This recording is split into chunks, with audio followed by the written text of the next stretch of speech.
আপনারা ইতিমধ্যেই জেনেছেন বাংলাদেশ জাতীয়তাবাদী দলের পক্ষ থেকে পাবনা ৩ নির্বাচন এলাকা ৪ নম্বর ভাঙড়া প্রযুক্ত এলাকায় আমাকে দল থেকে প্রাথমিকভাবে মনোনয়ন দেওয়া হয়েছে। ইতিমধ্যেই এই এলাকায় বিএনপির পক্ষে তাদের শিশুর পক্ষে কাজ করার জন্য আমাকে নির্দেশ প্রদান করা হয়েছে।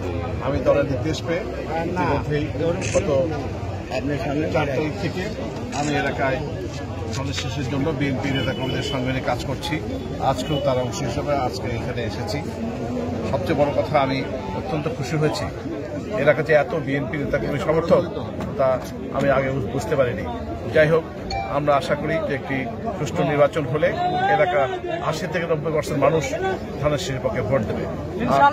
আর এই ধানের শীষের পক্ষে ভোট দেওয়ার মধ্য দিয়ে এলাকায় বিএনপি বিজয় হবে, ধানের শীষ বিজয় হবে।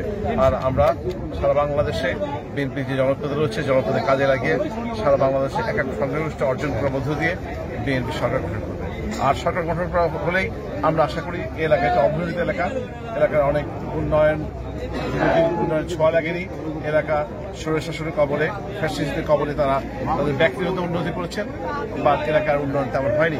আমি আজকে যখন এখানে ৪ নম্বর এখানে আসলাম, দেখলাম সরু রাস্তা এবং অনেক জায়গায় উন্নয়নের ছোঁয়া দেখতে পাইনি।